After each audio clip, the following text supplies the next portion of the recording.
Hello, my name is Trisha Hitchings and I'll be showing you how to build a decision tree and a neural network in SAS Enterprise Miner. I'll be using a dataset from Kaggle that consists of 120 years of Olympic athlete data and their results. I'd like to see if there are any variables that influence who receives the gold, silver, and bronze medals, such as age, height, weight, or the country that the athlete is from. So this is SAS Enterprise Miner, and I've already set up the model so that we don't have to spend time running any of the models. But I'd like to go over how I've gotten to this point. So the first module I've used is the file import, which is under sample, and then you drag in the file import. You find the file that you'd like to import over here, and then you can edit the variables that are used by right-clicking and clicking Edit Variables, which are shown here. So I am using age, games, height. My target is the medal, and then I'm also using the country, the season, the sex, male or female of the athlete, and their weight.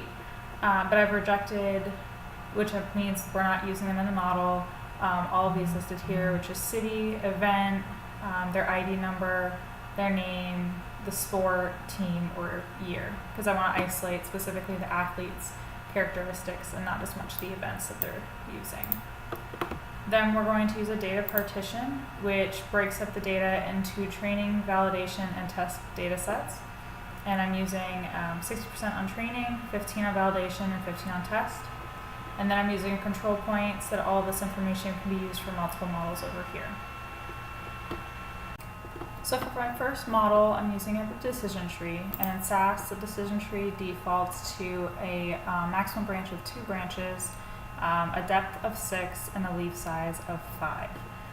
And based on my first concept, understanding the trade-off of complexity and error rate, the less complex the model is, the more likely it is for error.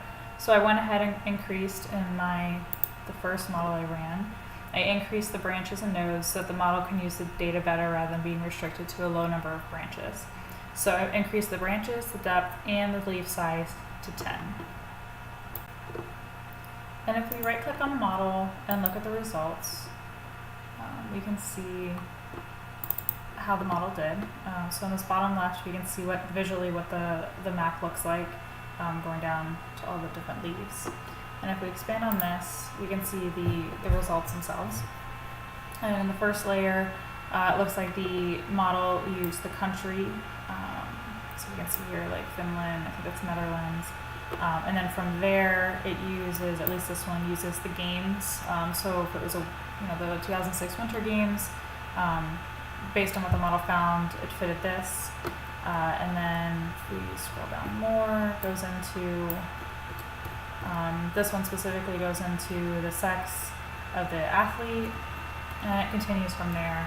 And by looking at this, it brings up my second concept of, is there actually a pattern with this data? And how we need to be careful when making a model more complex, because there may not actually be a trend or a pattern in the data, and by making it more complex, we can be forcing the data into a pattern that doesn't actually exist. That brings me actually to my next concept of overfitting. So concept 3 is overfitting, and that sometimes by making a model too complex, it can force answers that maybe are too specific to that data set and maybe not to the generic sample of the data.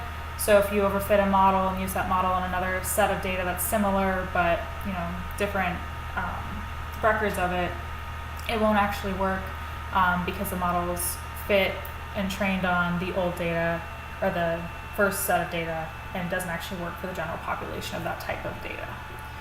So to adjust that, I ran a second model, which is this one, for the decision tree, where I made the maximum branches 5, and I left the leaf size alone, the depth alone, just to see, by doing this amount of pruning, how does that impact the model? And if we look at the results, cleaned up a little bit. Looks like on this side, if we look in here, it still looks relatively the same, except cleaned up a little bit maybe, which does mean to me that there may not be a pattern with this data set, but we're going to continue for demonstration purposes into the neural nets. So for my second model, I used a neural network, and by default, if we go to network, it uses a multi-layer perceptron and 3 hidden units, which is what I used in my model as well. And it also defaults to default as a training technique, 50 iterations, and 4 hours of maximum time. And I did change these in my version of the model, which we can see here. I used 30 minutes rather than 4 minutes on the maximum time, 50 iterations, and then bringing me to my fourth concept of back propagation, I used the back prop training technique. And what this technique is it uses a gradient to help calculate the weights in the network, and which actually helps perfect the weights to produce better outcomes in the model. So I use the technique of back propagation in my model. And if we look here at the results, we can see here that it took 10 iterations to get to my results, my output for the neural network. And then if we look in here, we can see what the target was. And if we keep scrolling, we can see here's the first hidden layer with its estimate and the gradient function that was used. And if you keep scrolling, you can see all the variables that were used and its their estimates in the hidden layer. And then we'll get to the second hidden layer here and its gradients and estimates. And if we keep going to the bottom, there's a lot of work here.